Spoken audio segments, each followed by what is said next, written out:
Welcome back to those of you who are our loyal followers to Real Talk with Chuck and Pam. And for everyone who's new to us, I hope you stick around, listen to the whole podcast. We provide something a little different than a lot of other film critics, right, Chuck? I'd like to think so. We're going to give you some of the big stuff, some of the small stuff, what to avoid, what to see on streaming, what to see in theaters, plus what's coming up. So we give you a little bit of everything to appeal to everyone, I think. I think so too. I mean, between the two of us, I think we are diverse enough to cover it all. I believe you are correct. Let's start with what is big in theaters right now, a big franchise movie. And Chuck, you and I talked a little bit about this last week, that we're both big fans of the old Planet of the Apes and actually this new reboot franchise as well. Yeah, they've been, it's funny. I don't think I go back, and I haven't really gone back and watched any of the Planet of the Apes films, the recent ones, but that doesn't mean I don't like them. It's not like a franchise that or films that I revisit again and again, but they're very well done. And, for tentpole or franchise films, I think they have a lot to say. I mean, the whole ape thing has always been a really good metaphor for, whatever we're dealing with, and this one's no exception. Mm-hmm. But what did you think of the story? I know, can you get us caught up? I had to actually call you on the way home from seeing it in Chicago to make sure that my memory was right. Well, and it's called Kingdom of the Planet of the Apes. I'm waiting for them to run out of ways to work Planet of the Apes in every title they have, but they always come up with something. You know what? It is very vague in a lot of its storytelling, because I had questions as well. All the way throughout. And I think that's a fault in the script. I think we needed more background on all the characters. Right. And it's a curiously paced film. It's 2 hours and 25 minutes. And you and I have always said, and we're not the only ones who've complained about movies being too long. And I want to clarify that. I don't think, movies being too long has nothing to do with the running time, as far as I'm concerned. You can have a 3-hour movie that's not too long. Right. I agree. It's almost 4 hours. It's not too long. It's what you do with that time.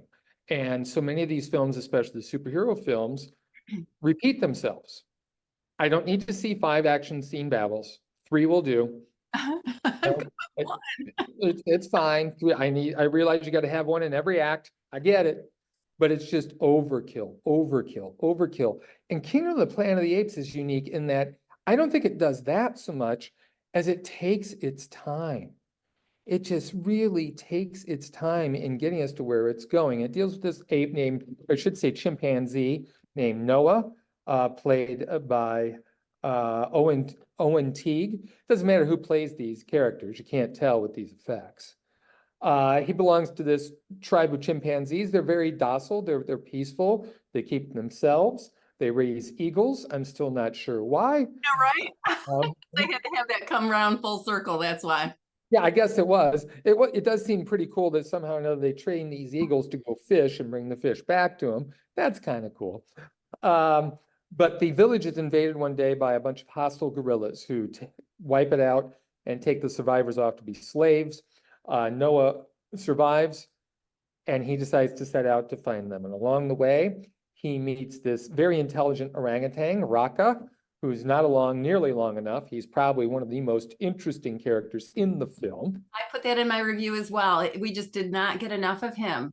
Needed more of him. Yep. More of him. Because he adheres to the teachings of Caesar. And this was the ape or the chimp that Andy Serkis played in the previous trilogy. He was able to lead the apes to paradise, and he was a benevolent leader. And this guy says we need more leaders like this. Noah doesn't want to hear it because he's feeling vengeful. He also has a problem because there's a human following him, May. She seems to be smarter than most humans, and she in fact is. And she has a very much a hidden agenda. And their trip takes way too long. God, it takes way too long. But I tell you, and I know you and I have talked about this, the thing that kept me hooked are, these effects. Jesus, these visual effects are astonishing. They really are. You don't, I never thought I was looking at an actor. I know, right? Didn't it feel like you were truly watching? And I'm going to just say apes because Yeah, yeah. I really felt like I was watching apes act. It was It, pretty freaking cool. It is astonishing what they do. I mean, it really, really is. But not only that, the production design, Right. uh, the backgrounds. I mean, I gasped at the end, toward the third act. We get to this um, oil tanker that's run aground and it's all rusted out, and they've converted it into like this ape city, and it is incredible. I mean, just the size and the scope and the scale of this thing. I mean, it's that's kind of those kind of things just blow me away. And Right. this movie's got them all over the place. You really get a sense that the world has just fallen apart. There's a great shot of LAX uh, with all the planes and the famous, thing in the middle of LAX, that white thing, overgrown uh, Okay. with Okay. Yep. vegetation. They go by Dodger Stadium. It's all wiped out. I mean, all these things. I love that. Just love that. And they kept me engaged. I did like the ending. I did like the ending because once we get to where they're going, we meet this guy Primus or Maximus Caesar. And he's an interesting leader. He's very reflective of a leader that we've had recently, in that he portrays himself as an ape of the people, an ape of the apes, but really he does have a hidden agenda and he's not the nicest guy in the world. But what did you think of this character? Because once he explained what he was after and why, I was kind of on his side. I agree with you. It was, and if you can get that deeply into an ape character, I guess that they did their job with that. And he did have a different agenda, and his agenda was actually valid. And from my perspective, and Completely. he explained it. Um, but I needed more of that. I needed Me more too. information. I mean, yes, the cinematography and how I don't know how the hell they filmed this and made this look like, you talked about the oil tanker run aground. My aha wow moment was in the very beginning when they were climbing the cliffs to get to the eagles. Uh-huh. And Uh-huh. I mean, I gasped aloud when Yeah. Noah fell backwards. And I mean, I was like peering over the edge myself. I felt like I was really watching that.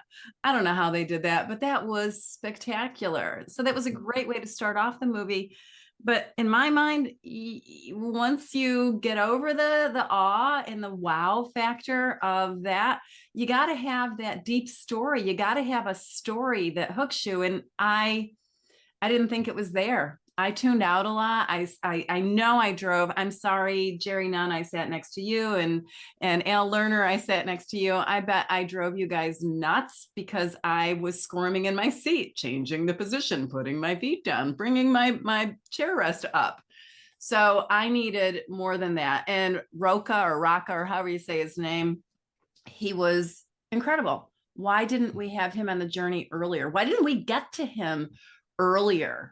Exactly. We needed none of that opening stuff where they're hunting the eggs.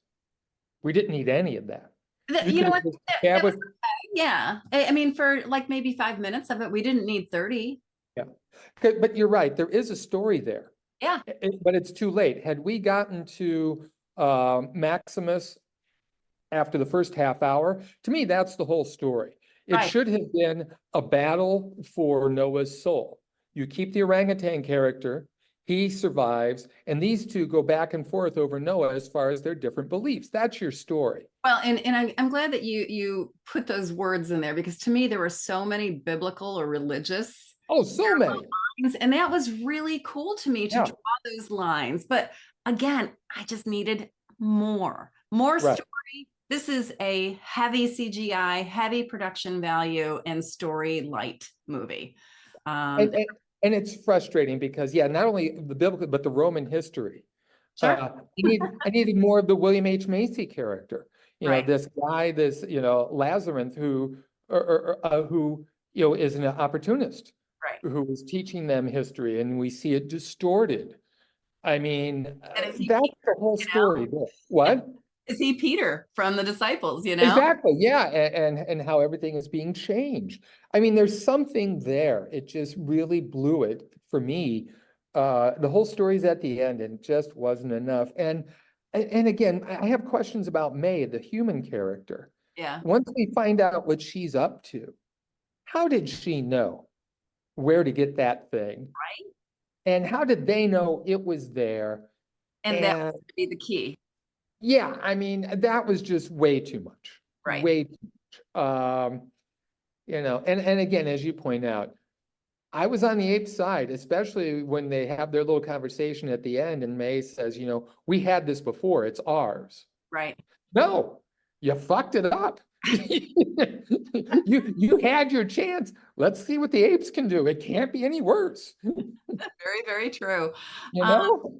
The other complaint I have about the movie is with the other ones when Andy Serkis played Caesar. Yeah. I'm sure it's a whole new group of artists that come in to do these special effects, visual effects, CGI. Those movies, to me, I felt like I was more connected to the apes emotionally because of the eyes. And yes, we see the eyes, and it's interesting because those eyes are very important with the ending of the movie. But emotionally, I wasn't connected to Noah. I needed to be connected to him. I was connected to Caesar because of Andy Serkis. Now, is that his acting skills, or is that the CGI with the eyes? I think it's their eyes. I think that's, the actor. I think that's the one thing in the actor or actresses that isn't obscured Okay. By the effects. I know Serkis was a consultant on this. Okay. He helped train these new actors. I think it takes time. He had 3 movies to perfect that. Sure. Sure. And he also did the work on the Lord of the Rings film as Gollum. I know. So, he's the master at this. He really is. So we got to cut, I think, these people some slack and see how they develop this, because I know they want to continue this. And And that's frustrating. That last scene, I'm like, holy cow, this could be spectacular. What they were suggesting right. going to happen. Right. We just need to get there sooner if we do this again. Yeah, we just need to have more story. And in my comment about the eyes, that is like an afterthought kind of thing, but it's still there. It's valid. And I think it is too, but I mean, it just needs to be story heavy, not CGI heavy. Yeah, get to it. Yep. To it. Did I ever tell you that I ran into Andy Serkis in Toronto? You heard him? I did not. He's sweet. He's just like, I was like starstruck by him, and nobody knew who he was except for me. There's so many people. Where were you? I was in Toronto at the film festival, and he was up getting popcorn, and I was behind him getting something healthy, I'm sure. I said hi, and he said hi. And that's all I could say. I couldn't come up with anything. And he just had a sweet smile. And I know he knew I was starstruck, So I always figured that was the best kind of stardom to have. You get the perks, you get the money, but he can still walk around and do what he needs to do. Exactly. I completely agree with you, because he was surrounded by moviegoers everywhere, because this was a TIFF. And nobody. Well, let me tell you, I've seen him at a comic convention, and believe me, the response is completely different. I'm sure. Everyone there knows who that guy is. Yeah. And he has to be, audience. Yeah, he has to be surrounded by people just to walk to where he's going. So yeah, different crowd completely. And his lines, to get things signed seem to never end. I'm sure. The funny thing is that same film festival that same year, Dean Richards was there, and Dean was getting hounded by fans more than Andy Serkis was. Dean Richards? And I'm like, hey, Dean. And I could tell that he was just like, who's calling my name? Oh, hi, Pam. So are you recommending that people go to this? I'm on the fence. I'm really on the fence. I think there's some worthwhile things there. I think structurally there's problems. I know that people who love this franchise, they're going to go, they'll probably like it. There's plenty of Easter eggs to the past films, which is cool. So I'm just, it's the kind of movie that if I watch it again, I have a feeling I'll like it more. But I don't know if I'm going to carve out the time to watch it again. No, it's too much time for me. I won't do that. But I mean, if you're into special effects and that kind of thing, I think you're going to love it. Production design. I mean, if that's your thing, go. And like you said, if you're part of the franchise, you love it, then you'll enjoy it. I want you to tell me about a movie that you're going to watch again. Oh, do tell me, what movie is that, Chuck? The movie that you're going to review right now. Mother of the Bride on Yeah, Netflix. isn't that clever how they switch that around? Because it's father of the bride, but then they do mother of the. See, isn't that clever? Wow, so clever. I think that's like the most clever thing about the movie that you did point out. I think you're right. Oh my God. Okay, I got to tell you, this is one of the worst movies I've seen this year. And It is. I see a lot of movies, and we're already in the month of May. And for me to say that this is one of the worst ones, that's a pretty high bar or low bar, however you want to look at that. This stars Brooke Shields as Lana. And Lana's daughter, played by Miranda Cosgrove, is getting married, but she doesn't realize that her daughter has gotten engaged to this guy named RJ. And she springs it on mom that they're going to get married. And obviously she's surprised. And they go to they go to some destination wedding place, right? I mean, It's in Thailand. oh, okay. I missed that. Pakpot, something like that. Oh, that's right. Yeah. I always want to call it fuck it, but it's not. There you go. So yes, they have a destination wedding, and wouldn't you know it, Lana meets RJ and RJ's father. And RJ's father is Will, the guy who broke her heart decades ago. And he's played by Benjamin Bratt. Well, the whole premise is that Will and Lana still have a spark between them, although I didn't see any spark, a spark between them. And will they live happily ever after, get together? Will they do anything? I don't give a shit. I just didn't care. You mean nothing between the two of these people that I care about. Every single performance, with the exception of, well, maybe one or two, was like having cardboard cutouts. I almost want to do like a little puppet show, because Miranda Cosgrove's character of Emma, she's the one who's falling in love and is getting married to RJ, played by Sean Teal. It was almost like, I love you too, let's get married, okay, kiss.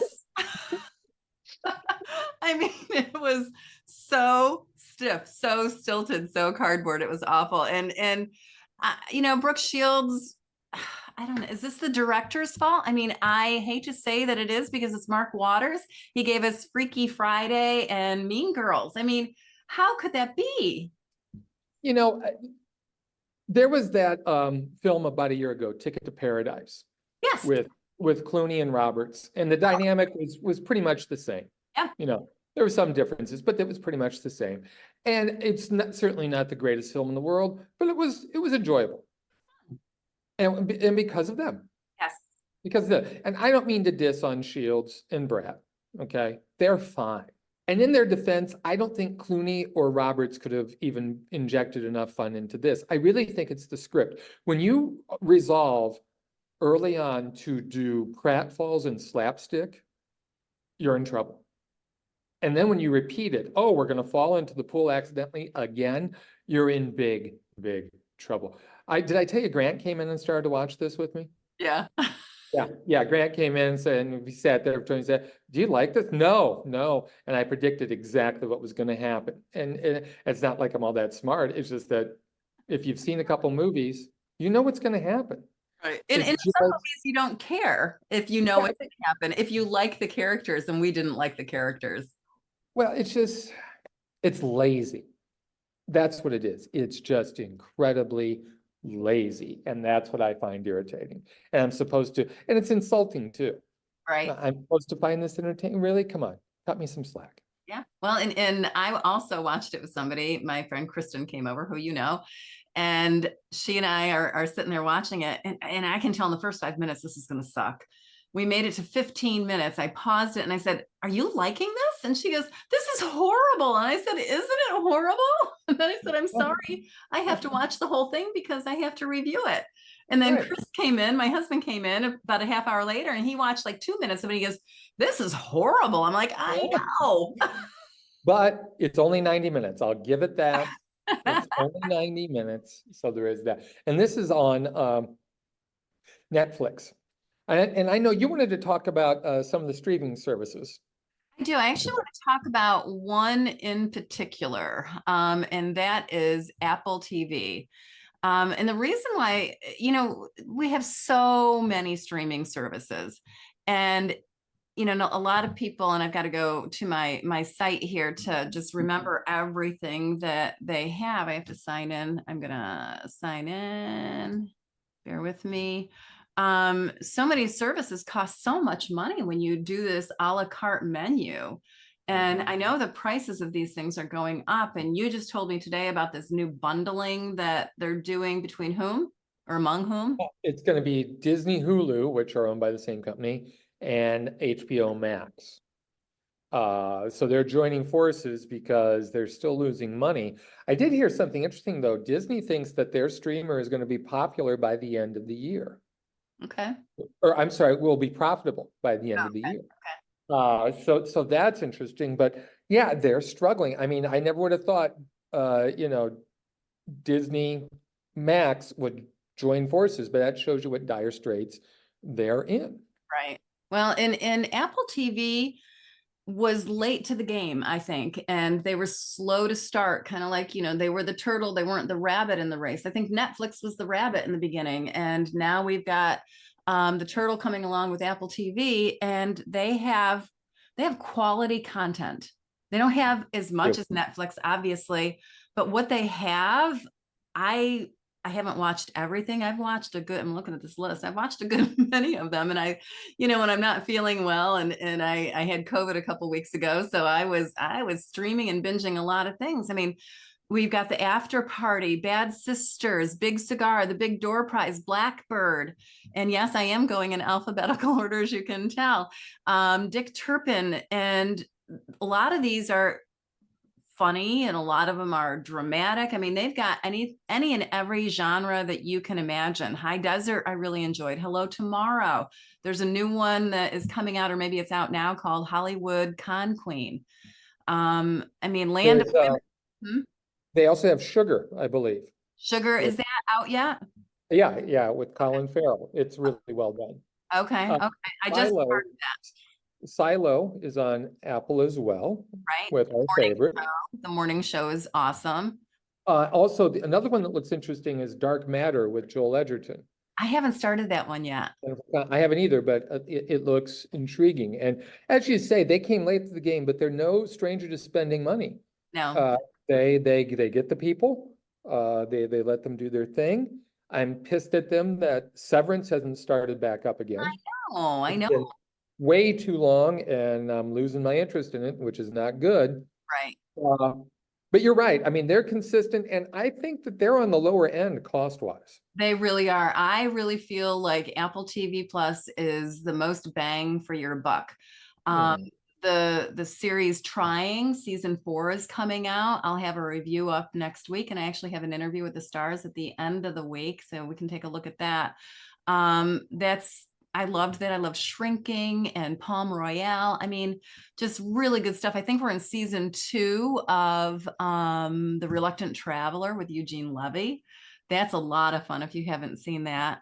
And then, I mean, those are just the series. I mean, we haven't even talked about all of the different films that are available to watch. So I really do feel like you get more bang for your buck in getting Apple TV. So if you have to get one streaming service, I would highly recommend this one, because you got a lot of content it'll keep you entertained and occupied for a while. That's important. It is. It is. Sometimes it's a rainy day, or sometimes you're sick and you need to binge a little bit. Yep, I agree. I agree. Well, there's not a whole lot that's came out this week. Do you want to mention was that Reba McEntire? What was that movie that you said you watched? Oh, no. Ashley Judd. Oh, okay. I was in the right genre, right? Ashley Judd is the actress, not one of the singers. She's the sister of Winona and the daughter of the late Naomi. Your musical expertise rears its ugly head again, Pam Powell. Yeah. I do it just for your entertainment, Chuck. Thank you. Labyrinth with Ashley Judd, End of the World thing, skip it. It's on video on demand. So. Okay. What do we have coming out next week? Things are starting to kick into high gear with summer. Next week we have If, the John Krasinski animated thing with Ryan Reynolds. I saw the TV Glow, a horror film from A24, which is apparently not really a horror film, but it got incredible buzz coming out of Sundance. The Amy Winehouse biopic, Back to Black, comes out next week.